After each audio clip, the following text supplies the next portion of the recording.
meninas e meninos, tudo bem? Eu sou Camille Borba e este é o meu sinal. Eu espero que vocês estejam ótimos. E antes de começar, eu queria o quê? Agradecer a esta equipe maravilhosa que eu tenho aqui.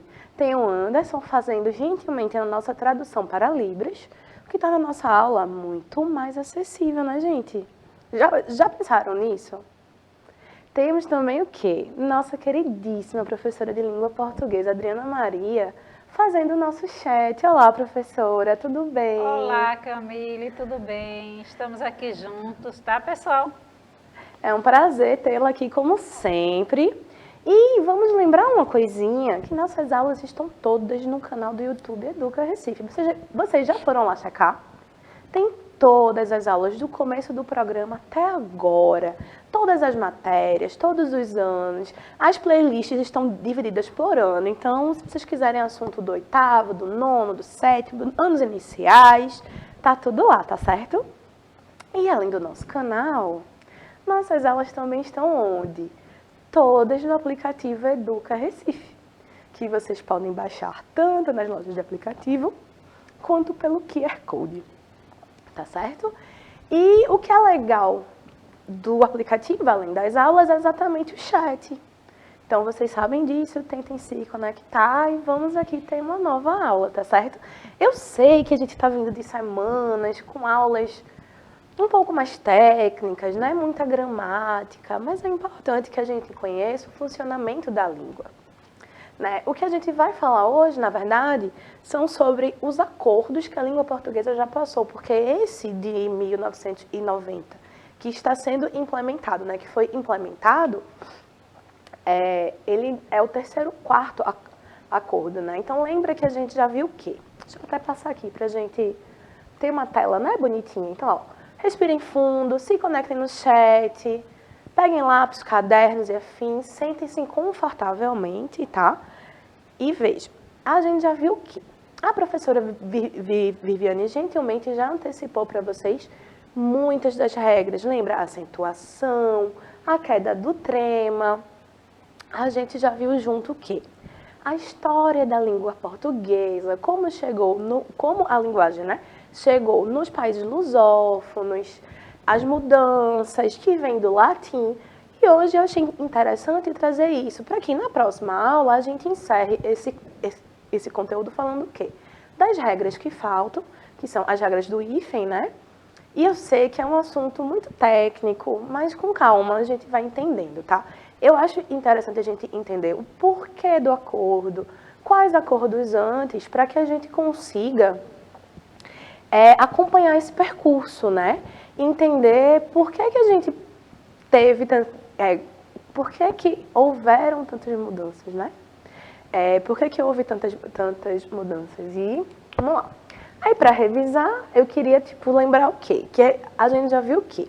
Que os países, a gente já viu quais países lusófonos, um pouco da história da língua portuguesa, e agora a gente vai pensar nos acordos que foram firmados quando a língua foi modificada. Eu pergunto para vocês acham que a gente fala a mesma língua dos nossos avós, dos nossos bisavós, dos nossos tataravós, ou melhor, a mesma língua desde 1500, que é quando a gente, né, considera o início do Brasil? Será? Não, né, gente? Ó, eu trouxe um trecho do Jornal das Moças, de 1916, que era uma revista carioca, que foi editada de 1911 até 1961, e vocês têm todo esse conteúdo gratuito na internet, tá? Então, recomendo, se vocês tiverem curiosidade. Eu confesso que quando eu descobri, eu passei algumas horas lendo muita coisa, porque a linguagem muda, os costumes mudam.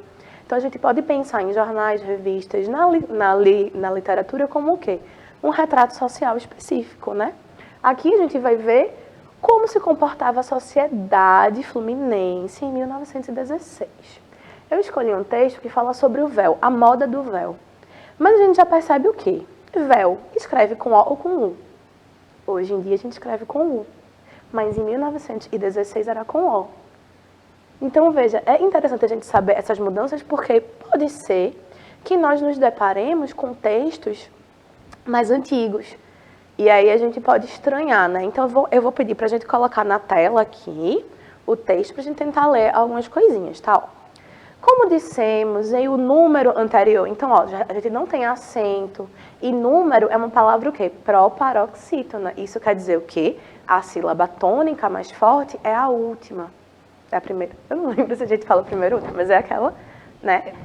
E A última. é a última, pronto. Professora Adriana, como sempre, aqui um poço de conhecimento. Então, veja, se é uma proparoxítona, a sílaba tônica é a última.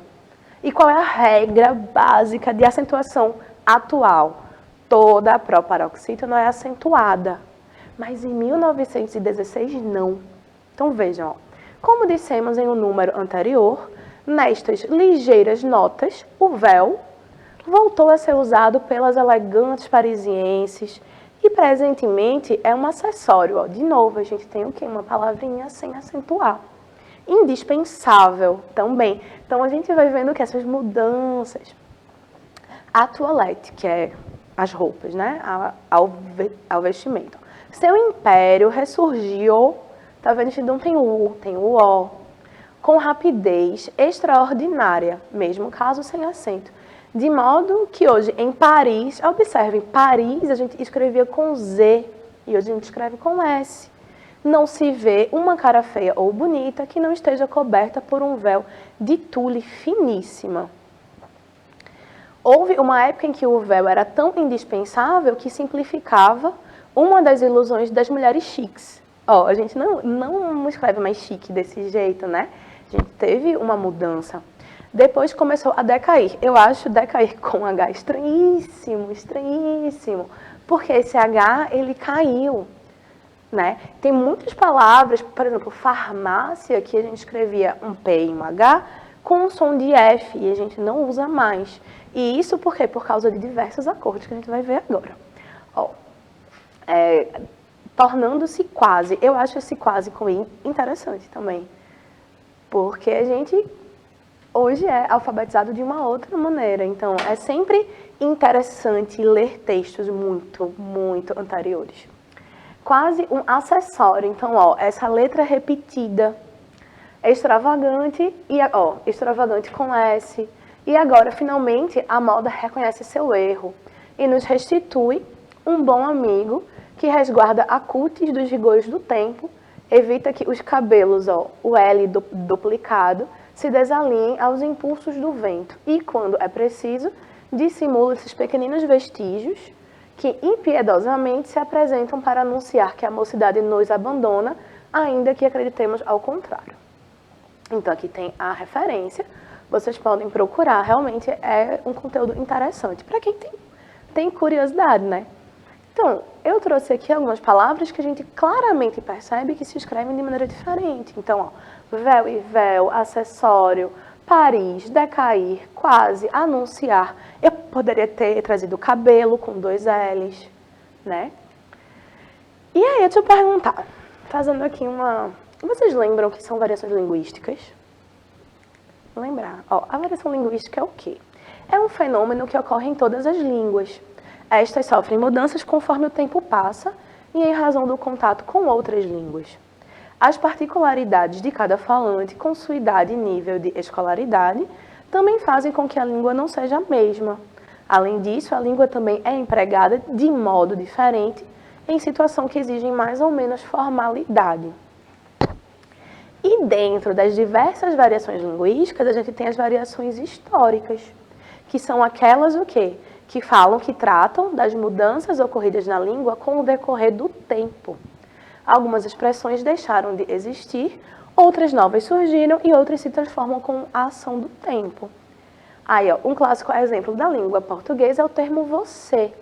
No português arcaico, a forma usual, e a gente já viu esse português arcaico na aula passada, a forma usual desse pronome de tratamento era vossa mercê, que devido a variações inicialmente sociais, passou a ser mais usado frequentemente como vos mercê.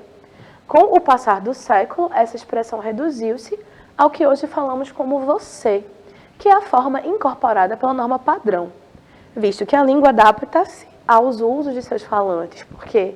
Porque é uma entidade viva, gente. A gente não pode esquecer que a língua é viva. e aceita pelas regras gramaticais. Em contextos informais, é comum o uso da abreviação C ou na escrita informal VC, lembrando que essas últimas formas não foram incorporadas na norma padrão, mas são extremamente utilizadas nas variações mais informais, né, gente? Então, a vossa mercê virou vos mercê, virou você, depois virou C, e a gente não sabe para onde vai. O futuro a gente vai descobrir. Mas olha, outras mudanças comuns são as de grafia, as quais as reformas ortográficas costumam regular. Exatamente. Então, a gente tem o quê?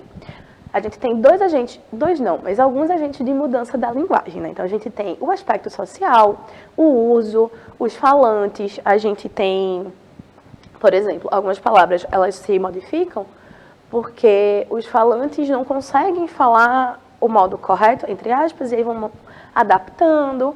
Mas há também as mudanças de grafia que são pensadas, que são propositais. Então, a gente pode dizer que temos mudanças espontâneas, frutos do tempo, frutos sociais, e temos as mudanças pensadas, que são aquelas reguladas pelas reformas ortográficas. Então, a gente tem, assim, a partir de 2016, a palavra consequência passou a ser escrita sem trema, sendo que antes era escrita desta forma, com trema. Inclusive, eu aprendi a usar trema e eu gostava muito de...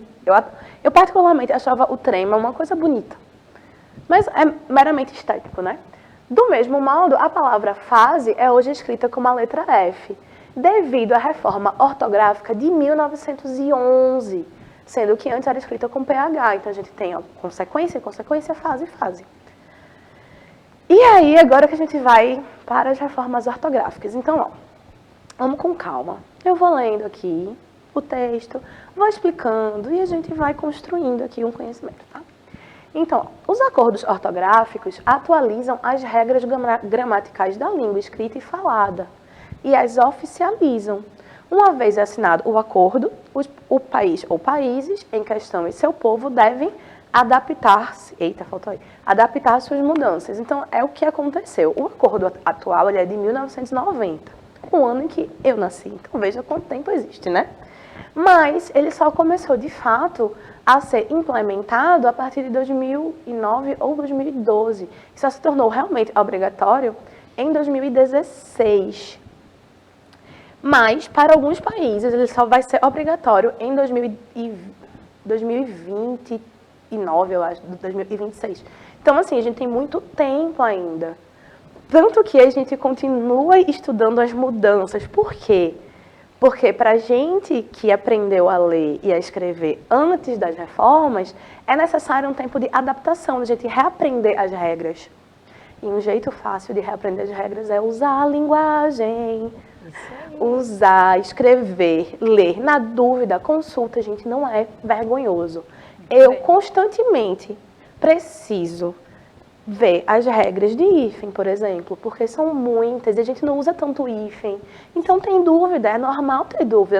Não é porque eu sou professora de língua portuguesa, a professora Adriana que a gente detém o poder, detém o saber infinito. Não temos.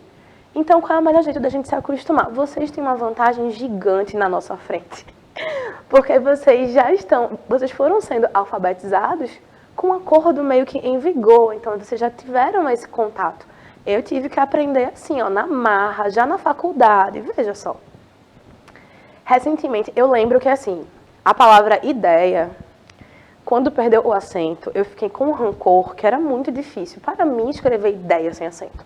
Muito difícil, muito difícil. Eu ainda visualizo a palavra, porque isso é uma capacidade da gente, viu? Quando a gente lê bastante, escreve bastante, a gente consegue visualizar as palavras, as coisas, sem necessariamente precisar escrever, né? Então, quando eu penso em ideia, eu ainda penso com acento. Mas quando eu vou escrever, eu sei que não tem mais acento. Então, fica a dica, vão lendo, vão testando, vão errando, porque errar também faz parte. Então, recentemente, nós tivemos que nos adaptar ao acordo de 1990, que foi assinado pelo Brasil somente em 2009. Em 2016, as regras definidas por esse acordo tornaram-se obrigatórias. E assim, por que a gente fala nos acordos, né, gente? Porque foi necessário, a gente a gente viu quantos países lusófonos existem. E a gente tem Portugal, Portugal, Angola, diversos países. Brasil. E aí vocês pensaram que a linguagem, ela não, mesmo sendo língua portuguesa, ela não se expressa, ela não é usada da mesma forma nos países. E vejam, oralmente, a gente não usa a mesma língua nem no nosso país, né? A mesma variação, a gente não usa. A gente aqui, eu faço as minhas escolhas, a professora Adriana faz as dela, quem mora no sul faz outras. Então a gente sabe que dentro do nosso próprio país a gente já não fala a mesma linguagem. Mas imagina nos outros países. Então foi necessário pensar em uma forma de uniformizar, pelo menos a escrita. Vocês sabiam que os livros daqui precisavam ser traduzidos para o português de Portugal e vice-versa? Mesmo sendo a mesma linguagem, porque a gente tinha diferenças muito grandes que precisavam ser readaptadas. Então, o custo disso também é alto, né? E, além disso, você tem uma linguagem mais uniforme, digamos assim, garante um certo prestígio, né? Então, vamos lá.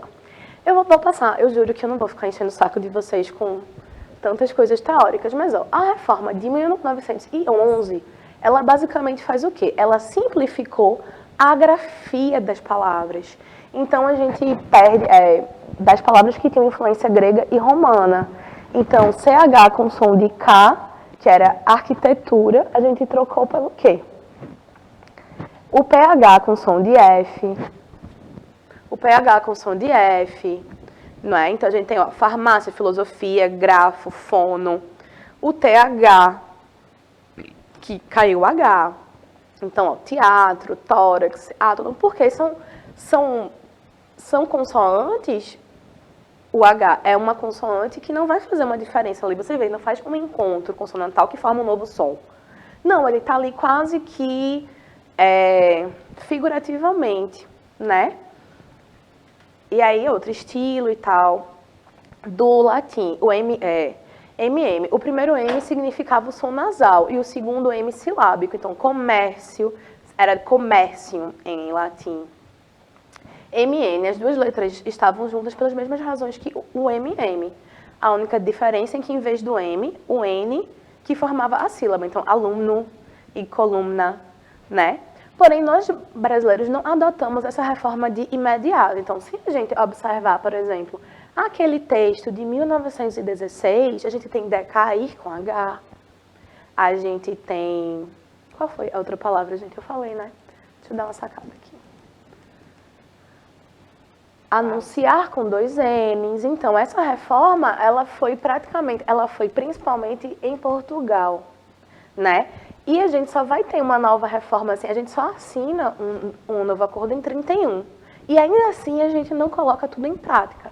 Vai ser necessário um formulário ortográfico de 43 para que a gente, nós brasileiros, ousados, para que a gente assimile algumas modificações. Então, ó, devido às divergências entre Portugal e Brasil com relação à ortografia das duas línguas, português do Brasil e português de Portugal decidiram romper com o acordo ortográfico de 31 e oficializar as diferenças de cada país.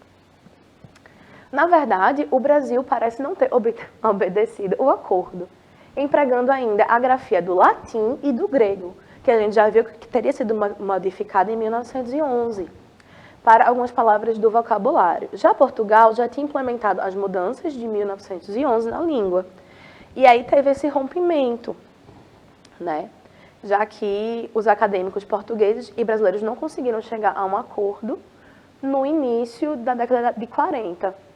Então, as grafias gregas e latinas só vão sair do nosso vocabulário em 1943. Então, Portugal obedecia o formulário ortográfico de 45 e o Brasil em outro, feito em 43. Veja, eu não trouxe as mudanças porque realmente era muito técnico. Eu preferi trazer as reformas que realmente impactaram nossa língua. Então, ó, o formulário de 43 não resolveu o grande problema da língua portuguesa no Brasil, que seria o qual? As diferentes ortografias para escrever as mesmas palavras. Então, imagina que loucura você ter formas diferentes de escrever a mesma palavra. Como é que você aprende? Qual é a certa, qual não é? Por isso, eles resolveram mudar principalmente a acentuação das palavras para que a ortografia seja igual. Portanto, houve a queda dos acentos diferenciais. Eles eram utilizados para diferenciar substantivos e verbos das mesmas classes de palavra, que tinham a mesma grafia, mas sentidos diferentes. Piloto, substantivo para piloto, do verbo pilotar. Cor, para cor, de coração. Ele, de pronome, para... Que curioso, né? Ele, com esse circunflexo. E L, governo e governo. Porque a gente tem o fenômeno das palavras que se escrevem da mesma forma, são homógrafas, mas tem um som diferente. Isso é muito louco, porque a gente precisa saber que eu estou usando um verbo, ou um substantivo, um pronome, ou uma conjugação verbal, né? E aí, porém, eles mantiveram algumas exceções, como por e por, pode e pôde, pera e pera, polo e polo, pelo, peles e pelo do substantivo. São milhares, né? Tem, vem, para e parar. Mas alguns acentos aqui de 71, eles caíram no novo acordo, tá? Isso aí vocês viram. E aí, qual é esse novo acordo? Eu acho curioso você chamar um novo acordo, um acordo de 1990, né? Mas, ao mesmo tempo, eu me considero nova, então tá tudo certo. Eu sou nova, o acordo é novo. Muito bem. Estamos convivendo aqui. Perdão, gente. O principal argumento que fomentou essa última reforma foi diminuir as diferenças entre os portugueses falados em todos os países lusófonos. Portugal, Brasil, Cabo Verde, Moçambique, Guiné-Bissau, Angola, São Tomé e Príncipe e Timor-Leste, que só ficou independente em 2004. Vejam que louco. Mas por que uniformizar? A ideia é o quê? Aumentar o prestígio da língua no mundo e as trocas comerciais e não comerciais entre países. Melhorar a comunicação entre as nações lusófonas. O Brasil, então, ratificou o segundo protocolo modificativo em 2004, junto com Cabo Verde. Em 2006, foi a vez de São Tomé e Príncipe, porém, Portugal só ratificou o segundo acordo em 2008. Depois de Portugal, Timor-Leste e Guiné-Bissau assinaram um acordo em 2009. Atualmente, somente Angola ainda não aderiu ao novo acordo. Com a ratificação de Guiné-Bissau no acordo, as regras começaram a valer no Brasil e nos outros países em 2009, mas ainda era facultativo, tá, gente? A gente passou por um período de uma adaptação facultativa, então ainda se aceitavam as duas formas. Ideia com acento, ideia sem acento, geleia com acento, geleia sem acento. Mas agora a gente não aceita mais, tá certo? Agora a gente já é obrigatório o novo uso, né? E aí foi estipulado um período de transição. E aí, eu pergunto para vocês, quais seriam as grandes mudanças? Vocês já conhecem várias, já falou do acento, já falou do acento diferencial. Na verdade, a acentuação e o hífen, eu creio que tenham sido os dois tópicos que mais foram impactados, né? Que mais foram modificados. E aí eu confesso que é chatinho. Chatinho você ter que reaprender as regras, você ter que pensar. Por quê? Porque exige uma base gramatical muito consistente, né? Pra gente saber que não se acentuam mais, por exemplo, sei lá, oxítonas ou paroxítonas, a gente precisa saber o que é cada coisa. A gente precisa saber o que é um prefixo, a gente precisa saber o que é um sufixo, a gente precisa saber como se usava o hífen, se dobra a letra, se não dobra a letra. Confesso que algumas palavras agora eu acho que ficaram feíssimas, mas a linguagem não é só estética, né? Então a gente precisa se adequar. E por que a gente precisa se adequar? Porque a gente convive, a gente vive em sociedade. A linguagem é cultural também. É uma marca cultural, faz parte.